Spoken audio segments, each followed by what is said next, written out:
Hello, everyone, and welcome to This Week in Hospitality Marketing, live show number 482. I am your host, Lauren Gray. A late happy Halloween, since that was yesterday, and a happy Saints Day for those that know that this is Saints Day. Um, Diwali is still going on. We're coming up into, we just hit the first hurdle of our holiday season.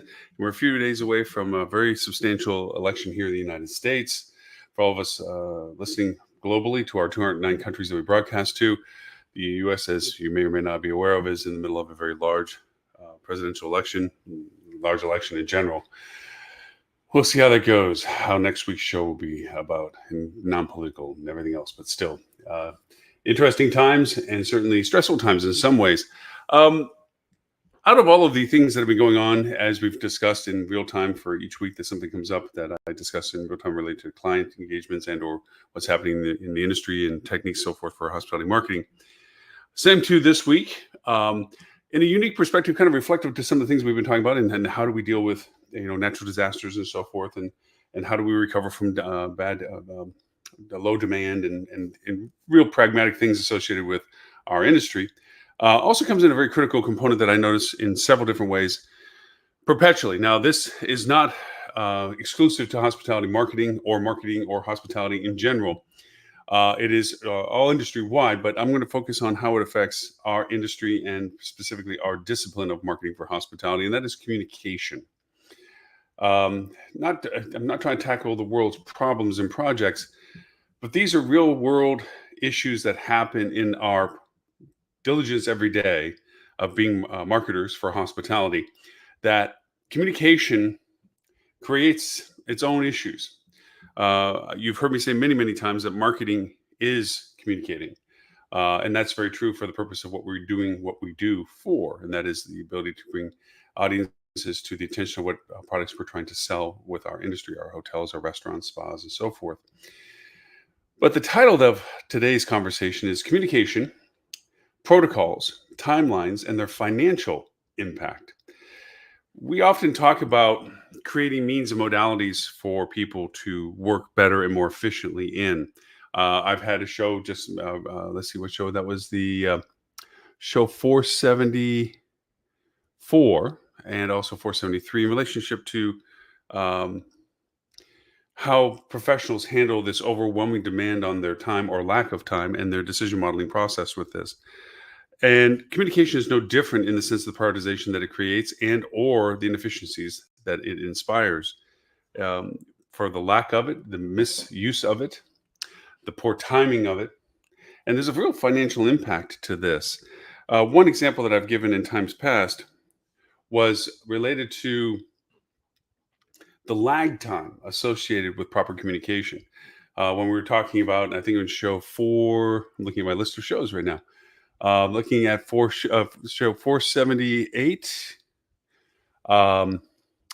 we're talking about budgets and stress testing and the impact of latent communication or latent response to data, where a lot of times data is running until a negative happens or the little red arrow goes down or it turns red or whatever like that. And then there's a response to that. And then the lag time associated with responding to the fact that we now have a gap in production, identifying it, first off, quantifying what it is, identifying what to do about it, creating the solution for it, validating the solution, implementing the solution, then getting the results from that solution. That dip in lag time just doesn't have a negative impact on revenue for the time that that timeline process goes through, but it impacts the entire time that it's connected to your production of that quarter or that month, that year.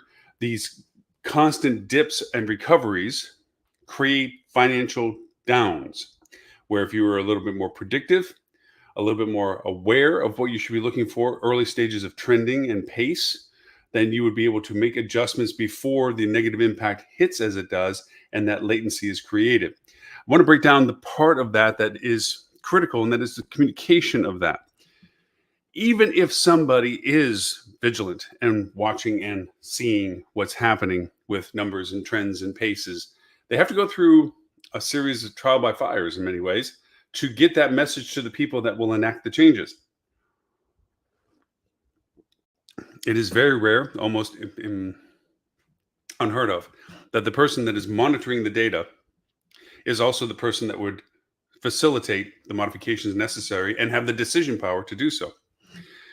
That's like your CEO in charge of your ad campaigns.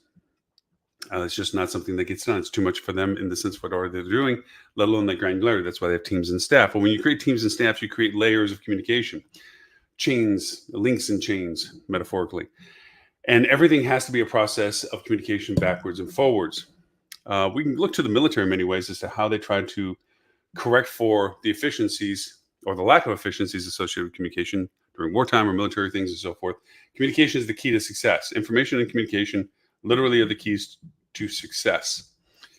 That is no different in what we do. If we break down the scenario that I just painted, you have the awareness of data that needs to be reviewed. And that's the first link of communication. Hey, I'm seeing that our productivity is beginning to not be as positive, or our productivity is not producing at the level it was before I looked at it. It's diminishing. Now, it's not having a negative impact yet, but this is an awareness. If everything was done the way we were talking about, that gets communicated to someone that has the ability to decide its relevance. Well, that's okay. We're going to let that campaign die and fade because it's time stamped. And after this weekend, we're not offering the package anyway, or whatever it may be. Fine. Then it goes to a person that needs to understand what it is we need to do about it. Also involves the two previous people, and that gets collaborated on. And it's decided that, well, we need to add more funds, or we need to change targeting, or we need to replace the program, or we need to augment the program, or we need to shift the efforts to another channel. Whatever the decision model of it is, has to go through via communication. Here's where things to begin to break down.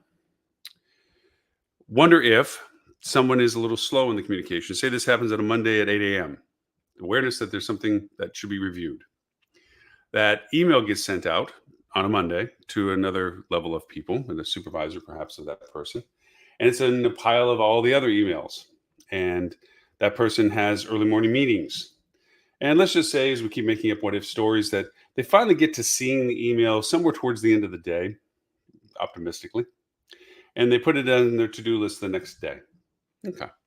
Meanwhile, the first person still hasn't got an acknowledgement that that was received, or that was understood for why it was sent, or anything like this. So they feel they check the box. Hey, I saw something, I sent it.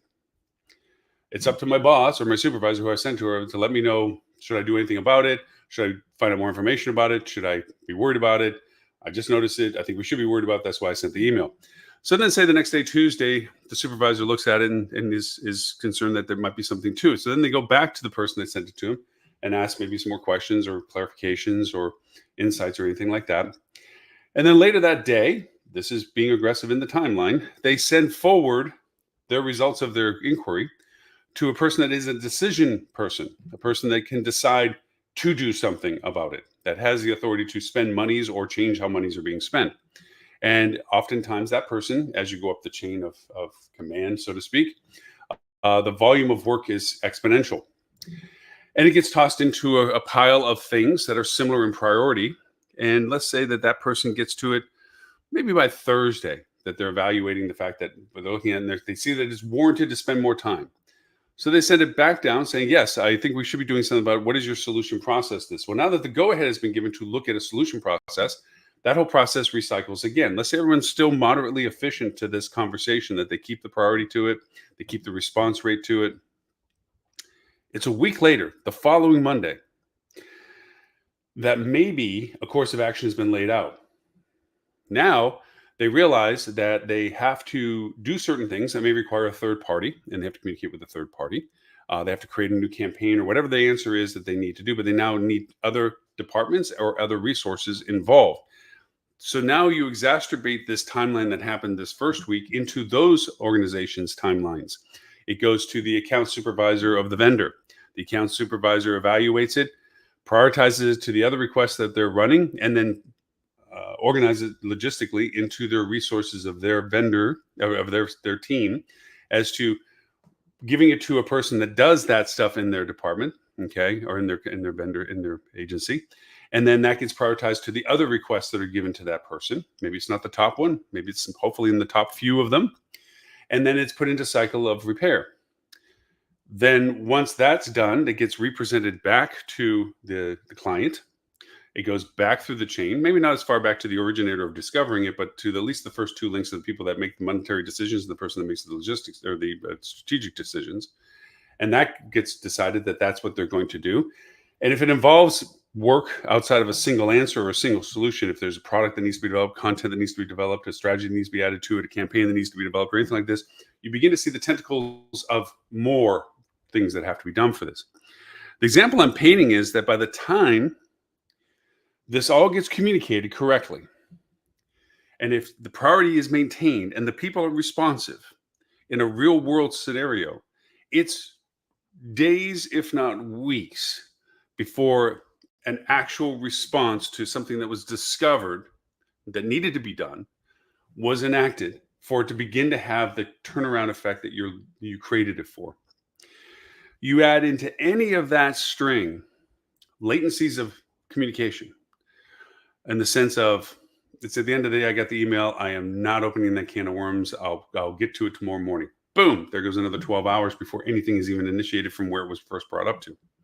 If you add to it any out of offices, the person is overstacked with work, the communication ended in junk mail incorrectly, or it didn't get prioritized correctly, or it got sent to a dead email, or it was something that was going to be responded to, but the person didn't see the priority in it that the others that sent it to them had in it, so that it get backwatered. It was political, that if it was presented upwards, that it would expose a negativity that they didn't want to do. The boss was in a bad mood, or there was a bad mood that day, and it wasn't a meeting that was overwhelmed them and they had no time to do these things. This isn't a good time to bring it up because we're already dealing with XYZ.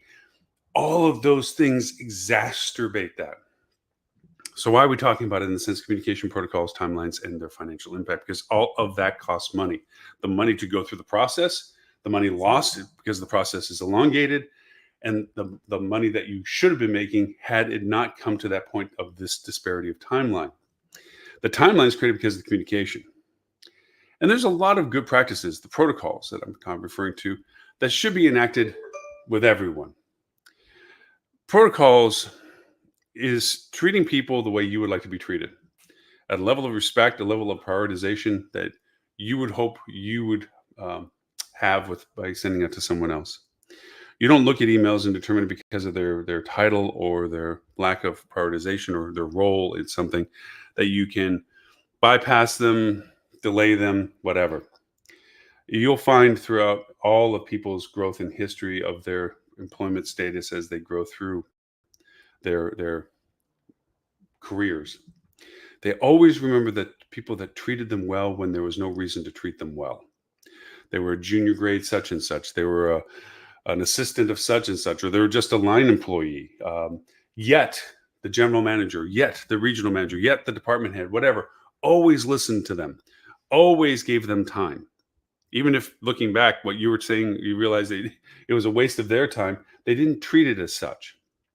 They gave you fair measure. They gave you prioritization equal to whoever else they give prioritization. Those are the people that you remember in life. You think of it back in school, your teachers and so forth. You remember teachers that gave you the time, that listened to you, that took time. That prioritization is something that makes an impact. Same too in your career growth. A lot of people appreciate it, but very few enact it and carry it on. The people that do are very successful. They turn into great leaders, not just managers. And they get very good at what they're doing, and they get a very good team that they work with that value the same thing. It's a very reflective personality thing. If you give priority and you give value to other people, if they're of the caliber, they bring it back to you. And that prioritization is complete with all of you, so that as things enter into the sphere of anybody that you're working with, it's treated with the value of whether or not it needs to be done at what level, for what reason, and so forth, quickly. That prioritization comes with communication and the protocols. The protocol I'm referring to is get back to people. Even if you don't have an answer to their question, even if you don't have an explanation for what they're pointing out, or whatever it is that is inspiring the communication to you, acknowledge that you have received it at the very least. First off, it alleviates a large percentage of the need to get back with them. Sometimes they just needed to forward what it is that they were talking about. And the acknowledgement of having received it is sufficient for that point forward. You're aware of it. Good. Just letting you know. Great. For the other parts that doesn't satisfy, it's I'm looking at it now. I'll get back with you if there's a need for that, or at least let you know that it was taken care of. Whatever the level of the engagement is, then that is the next thing that comes from that. But the very fact that you get back to them timely makes it feel that there's an awareness beyond the person who inspired the communication. Like, okay, it's not just me, they know too now. Okay. A lot of people shy even away from this first engagement for the political reason of, I didn't know. Oh, did you send me an email? Or, oh, I didn't know you sent that. There's a deniability to not responding because then there's no, quote, breadcrumb paper trail to show that you were engaged with the dialogue. I can assure you, it is better to say I saw it, but I didn't have an answer for it, than to fib and say, oh, I didn't see that, because you know how much that erodes the confidence in communication with you. If your first response is, I didn't get it, never saw it, did you get an answer to you? No, so I must not have known about it, or whatever the petty defense that you have for it. It erodes the fact that people will begin to put you into the category of, yeah, send that to the black hole over there. If it doesn't make them look good, or it's not something they want to deal with, they'll just say they never got it. People get instantaneous reputation. We're very fast in our society about categorizing and stereotyping and labeling people like, oh yeah, the department head over there, yeah. Unless you can send it to them. If they're interested in it, they'll get back with you. If they don't, it just goes into a black hole, goes away. That is not a reputation you want to have, because there is no confidence in you if you're that person. If you don't create a priority of getting back to people as they communicate with you, good or bad, then those people will not give you the priority when you have to reach out to them. If that same person comes back going, hey, I need such and such. Oh, I didn't see it either. Yeah, I have no. What email did you send? I don't get it. That's why we have software of like read receipts, which you can still turn off. But it's like, I don't trust this person. Come and send a read receipt. That's not always why you do read receipts. Sometimes just for verification you did get through, because sometimes technology-wise things don't get through. But a lot of people use them as a crutch of saying, oh, you got it. I got a read receipt. They use it as a political tool. So that protocol of getting back an acknowledgement that it was received, at the very least, creates a respect.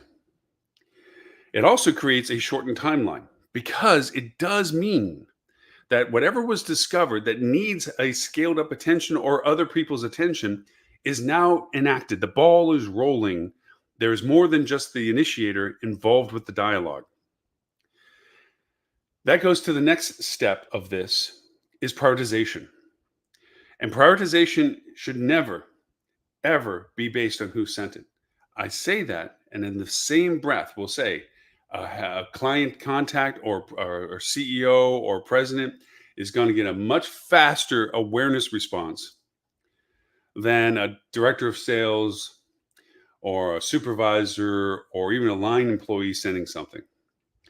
And it's sad, but it's true, because you pay attention, like, oh, I never get emails from them, so it must be important. It stands out of your list. We literally flag according to what the role is of the person that's sending it. It's something that will probably never change. But the part that I'm saying of prioritizing everybody is, do not willfully exclude people from that response. You may respond quicker to a higher level person, or you may respond more thoughtfully, or spend more time in the response because every word is measured, than you would be with somebody that isn't in that role. But don't diminish the need to get back to anyone that gets to you with any inquiry or request or communication. The prioritization will always exist. They're in charge of much more. There's a different caliber to their prioritization. I'm now involved in a conversation that they want a response from. My priority is now placed on that level. Absolutely. I also try to be, without disclosing anything that shouldn't be disclosed, I try to let people know, hey, I got it. Ooh, Halloween is a little crazy this afternoon. I know that's not an excuse, it's personal time, but we kind of already backlogged a lot of what we're doing today. I probably won't get to it until tomorrow, but I will look at it. That's better than saying, yeah, I'll get back to him tomorrow. I mean, everything's in the office is all wrapping up crazy, so I'll just let him know tomorrow. Hey, it was Halloween yesterday. I didn't see it until today. Bullshit. Just get back to him. Hey, saw it, did it, great. I'll get to you as soon as possible. Okay. And give yourself a quantified time. If you're not willing to commit to a time to the response, which is very possible because it might be a whole can of worms, you might be like, oh, that's a simple one until you open it up and going, oh my God, that's a much bigger problem than I anticipated. Let them know that you will take the time to look at it again soon. Not doesn't have to be like I'll see it at 8 a.m. tomorrow. Or I'll get to you ASAP. Those are overused terms. It's I'll take time with it. I'll go look at it. And if I don't, or I don't have a solution when I said I was going to be taking a look at it, let them know that. Hey, I looked at it. I'm still not clear on what it is to give you a good answer or to look into it, but I'm going to continue on. You would be surprised. I think if you're listening to me talk about this and kind of drone on it a little bit, you realize that those are all things that make you feel better when it happens to you in reverse. These are the things that make you feel like I'm productively engaged in what's going on. They're not blowing me off. They are taking the time. They are looking at it. Now, this has a negative effect if you're constantly getting these auto replies. Hi, thank you for your email. We'll get back to you as soon as possible. Someone will get back to you in 24 hours. I'm not talking about that crap. I'm talking about personal engagement from a personal person that goes back to a person that sent it. These automation things, these AI things, which we can fall into the pits of, are just that, frustrating and diminutive. They don't have the effect that I just described. They have the opposite effect of being blown off, inconsequential, not worth the time for prioritization of a person. These are all the things that pop up into mind when it comes to being handed off to something that is not a person or automated. Not that we don't have auto reply emails, not that we don't have any out of office reply emails. Okay. Just when you purposely direct them to an automation that looks like it's responding, but it's really not responding, it's just simply notifying you that, okay, thank you. Someone will get back to you in 24 hours. It's annoying. That's when it's good political fodder because that's when you send that same email back on. It's been 26 hours and I've gotten no answer. Get me off the automation loop and give me a person that can talk to me. That's when you lean into it. That's when the political leverage goes with it. So, communication, prompt responses, protocols.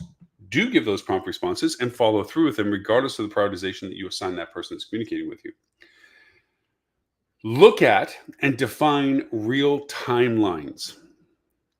Given the scenario that I started the show with, talking about an issue that is rising of a diminishing performance of an ad campaign or something similar to it, and the timeline process of the people that are engaged with it and the time latency it takes to get the responses, the engagement, the awareness, and everything else that goes through the process. And all the while, revenue is being lost during that dip in productivity. You need to make sure that you look at and quickly assess, but via triage of how important of a financial impact or problem impact or impact of whatever the issue is this really? And you assign it a caliber quality. If anybody hasn't worked with a project platform, you should at least understand the semantics of it, the functional values that are placed into it. One is a priority scale. We use a platform called Teamwork. Basecamp is out there as a data centralization. They have some aspect, but project management tools, the historical Gantt charts. I was fascinated when I first saw them. I was like, oh my gosh, that makes so much sense. This is going on, then this has to go on, and this can't go on until that goes on. I was fascinated with project work. And one of the things that I was noticing about is milestones, where you say, by this date, as a milestone, not as a task, not as a project, as a milestone, we should be here. That gives you a horizon line that says, at this date, all of these things we're doing and such that should be reaching this level. That's a milestone. The other things is risk factor. What happens if? Now, not every project falls into these bins of what you do with it every time. You don't create a project, sub the task, create conditional relationships of the process of those, define the risk factor of failure if this doesn't meet by this, create milestones of where these things should be at some project level and so forth. Not everything lands that big that you need to do that process.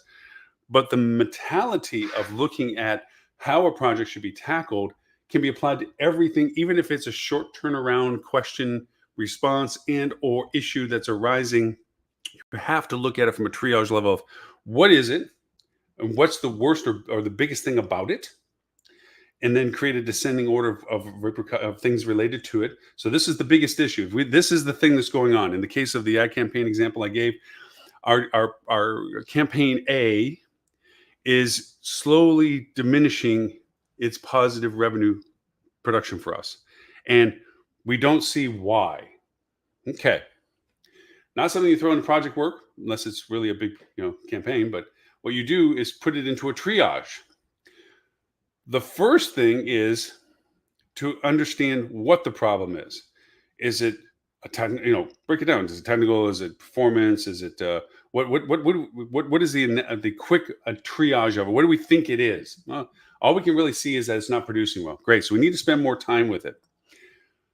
What's the timeline? Well, it's one of our primary drivers right now. So if this is going to keep happening, it's going to make a negative impact farther out. So there's a risk aversion to this. So you look at the fact of, okay, we need to prioritize this quickly to alleviate the negative impact on it. If we don't, the obviously answer is we're going to have a negative revenue. So that's a risk factor. How big of a risk factor? Well, right now the risk factor is only like a 1 or 2. I mean, it's a low risk factor because it's just diminishing. Maybe it fell off a cliff, then it's a risk factor 5. This died, and we lost all revenue related to it. But that's a triage decision. Like, well, what's the level of problem here? Okay, and that level of problem comes into what do we do about it from a timeline perspective? Well, this is going to be a problem if we have to revamp the whole thing. That's going to be, 3 departments and 2 vendors, plus we have to create content, blah blah blah. We don't have an immediate answer for that. We don't have anything in our stable of resources right now that we can replace it or augment it with. That's just turns into a project that we need to lay into a project platform that says, here's a project. We have to replace campaign A, and we have to do it 2 weeks out by 2 weeks out.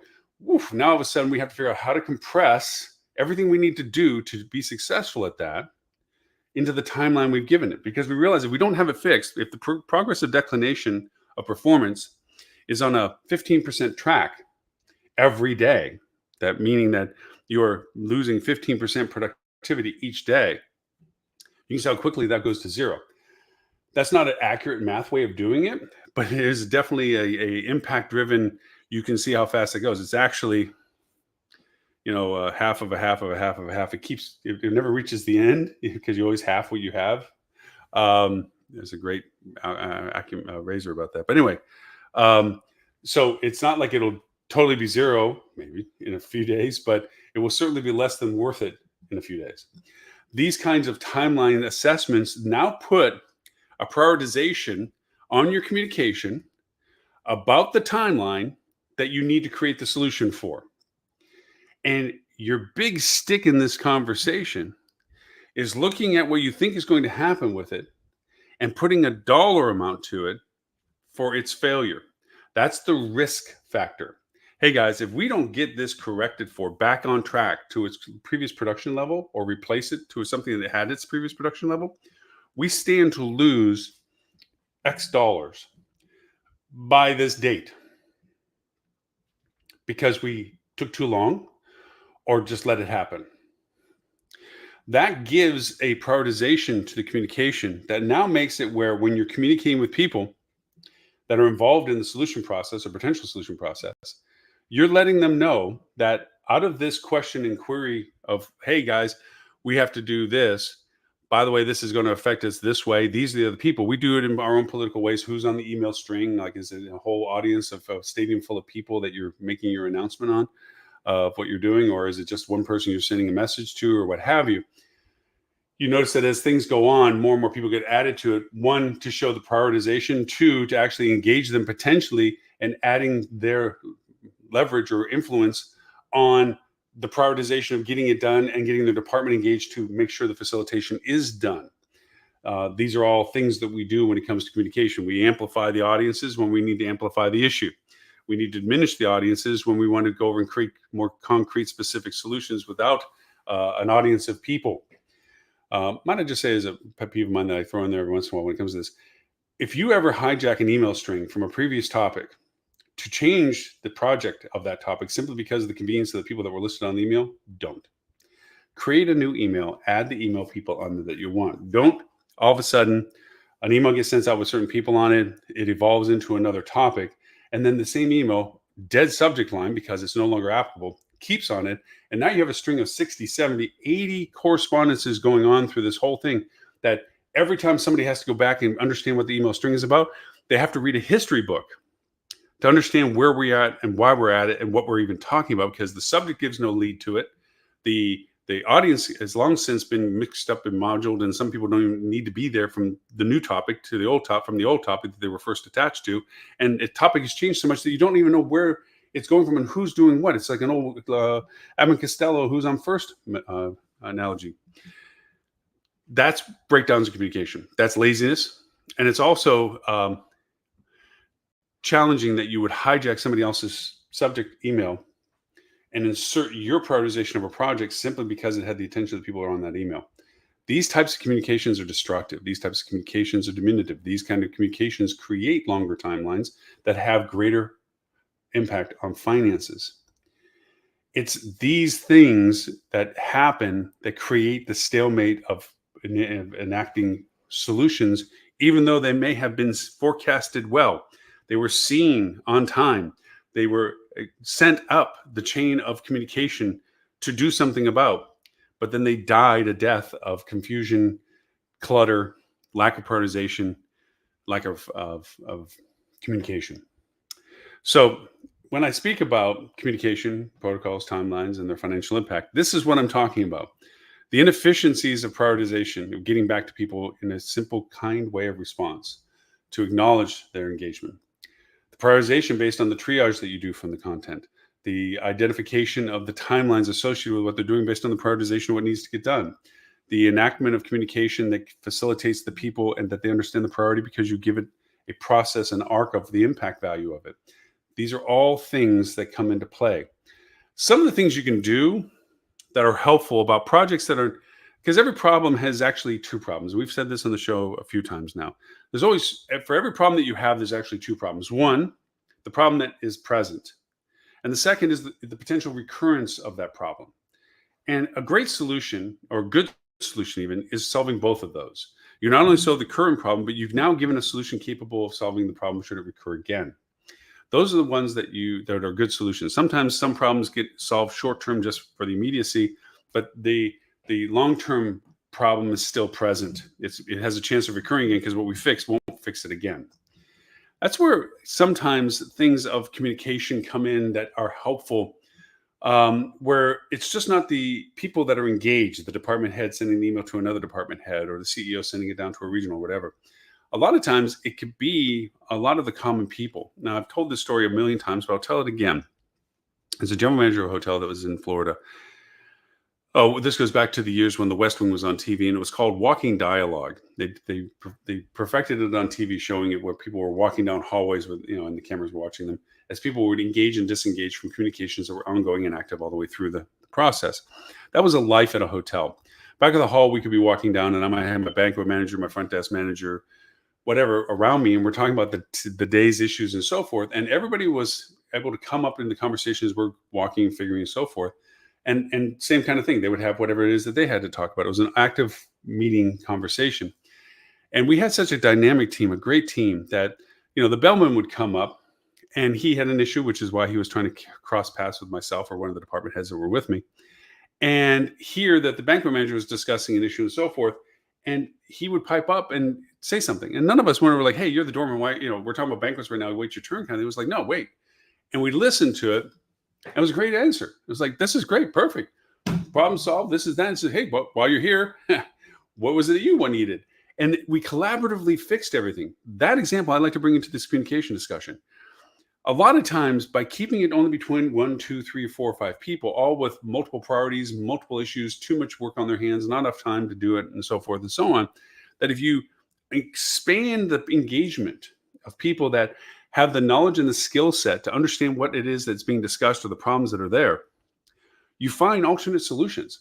I say again, by example of Apple's iPhone, when it first came out, people just butchered it in the sense of there was a piece of glass. It was like taping a brick to your head, blah, blah, blah, because there was all these super sexy previous phones like the Razr that flipped open and was curved around your face and you held it and it was also cool. Here's this piece of glass you're sticking in your head, until the App Store was opened up to the community, going into the wild, so to speak, for a programmer's perspective. And all of a sudden, all these apps are being created because of all the people that were now given the ability to think of what they would do with the technology. That same too is with these problems. Sometimes old ways of thinking are because it's the only way of thinking. But if you open it up to other people that don't look at it the same or have never had been given the opportunity to look at the issue, you might find there's some amazing alternative ideas and solutions that come out of the people, out of the purity of seeing the problem for what it is, not for what you think it is. And that is when it truly turns into magic when you open that up. I think I've said many times where I used to speak, or when I was on the HSMAI, America's Board, and I was going around their training program. We inspired to go around to talk about collaborative revenue management marketing strategies back when they were still siloed as much more than they are now, called the Rocket Program. And I would always challenge, out of the 33 cities I went to, at the end, that any problem, revenue problem, be brought to the table, and that in the next 5 to 15 minutes, if I couldn't solve it with the help of the audience, then I would give more of my time, 3 to 5 hours free, to help continue working on the problem. But the caveat being that I basically said the intelligence in that room can probably solve any problem that we as hospitaliers have. And it came up again and again that we were able to, nobody was ever able to knock me off the hill. Never did I have to give my time to somebody, because in that 5 to 15 minutes, we always came up with either a full solution or the direction of what solution would be provided. Never failed. That ability of community solution sometimes can be very, very helpful in your communication process. And when I say all of this, I'm talking about looking at the very real value of creating an internal roadmap program. This isn't a public-facing roadmap program that you get to see your competitors look at what you're planning on doing something and so forth. This is an internal one that you can regulate and put fences on, and guides and passwords and so forth, that gives a general overview of the direction of what you're doing in general, not specific things, project problems and tasks, but general things. We would like to integrate such and such, or we have the hope to do such and such. And it also gives them a platform to either acknowledge what they think the value of what it is that you're saying you want to do is, and they're more like, well, that's great, but I don't think that's the biggest issue. You should be looking at this. It gives them a platform to add their content on, and their peers to look and go, I like Lauren's idea. I think that's way more important than what you're saying you're going to be doing. If we did what Lauren's talking about and did this with it and so forth and so on, next thing you know, you've created a better solution than what you had proposed is what you were planning on doing. Those roadmap discussions also make the team feel like they have a voice. They have a perspective on what the company's doing, so they feel empowered that they just don't blindly work for a company they don't know what it's doing. 2, they have a place to actually put brilliant ideas, which always come from the people that need the solutions. And it gives you a resource that is unrivaled, of people that are genuinely interested in the success of the company that you're interested in having success with, contributing to that. Very powerful. Think about roadmaps. There's some great, on the podcast, we've talked about a couple of platforms, one that we use persistently for roadmaps. The other, of course, is talking about project mapping, project platforms like Teamwork, which we use as an example. We've gone through that on the podcast as well. And the podcast I'm referring to, folks, is our audio podcast, not the show here, but our audio podcast. A little shorter, more driven towards tools and techniques, related to a lot to what we talk about here in the live show, but very specific tools that we're going to go through and discuss their true functionality and usability for solution processes like this. So if you haven't caught us on that, it's the Hospitality Marketing Podcast. It's also on our hospitality radio station, hospitalityradio.com. We're in 39 countries with all of that, and also on all the podcast platforms, iTunes and all the rest of them, Spotify and everything else, iHeart. Anyways, the other is that we think that when it comes to communication, that we don't keep closed doors. So many people often say, well, I'm not going to talk about that in front of the department people because they don't need to know that that's of concern. Actually, there's true statements to that. More times than not, we put a very high bar, and there's a lot that we probably could communicate with that would be understood at a level that we would be surprised at. And their appreciation of the trust of the communication, it inspires them to think of what they can do to help. Not all of it's helpful. A lot of it is. So think of that as an open communication downward as well, that you are speaking to everyone about things that they can understand in the context that sometimes they can come back to. I think I told you many times, I used to love hiring people that had never worked in hotels, for hotels, entry-level positions, because they saw our services in the purity of how a customer sees our services. They aren't tainted by knowing how things work. And so make self-mental excuses as to why something wasn't doing what it should be doing or wasn't the way it was supposed to be, because they understood what it took to do it. If they had a certain naive, I never worked in this industry before, they just see us for what it's worth. Why is nobody behind the front desk? Oh, well, it's not shift change. No, it's just there should be somebody behind the front desk. I don't care whether it's shift change or whatever it is, or lack of staffing or whatever. You don't create those issues because they're perceived poorly from the customer. That naive look is actually a genuine value, because it gives us insights to how we should purely see something rather than how we've tainted ourselves to see it. So, anyways, our topic, as we've discussed for all this process, is communication, protocols, timelines, and their financial impact. I've already discussed our podcast and where to find it and so forth. You can also go over and see our TV channel. Obviously, if you're watching this TV channel, the Hospitality Channel on any of your Apple, Amazon, Google, Roku, LG, Samsung, any smart TV, look for the Hospitality Channel. And the show is always on the Hospitality Channel. You can watch it there. We are also simulcast on Facebook, on several Facebook pages from associations, like It's Just Me and so forth. And we also have several wonderful company relationships that put us onto their pages as well, and groups and people and so forth. Thank you so much for that. We're also on several YouTube channels of the said same people. We are on LinkedIn. We are not on X because it's just a cesspool of junk there anymore, and we've migrated everybody off of that. We're on Twitch. If you use your gaming console for media, and of course, again, our podcast. And if you're a hospitality marketer and you wish to talk to peers of your ilk of people that do hospitality marketing, you can join the Hospitality Marketing Club at hospitalitymarketing.club. Put your email in, I send you a quiz to validate that you are an active hospitality marketer. And then we send you a link to the community. And you can find people of your same calling or people that are dissimilar to you. And those are usually the fun ones to listen to. So with that, my name is Lauren Gray. I thank you for the privilege of your time. I look forward to talking to you all next week.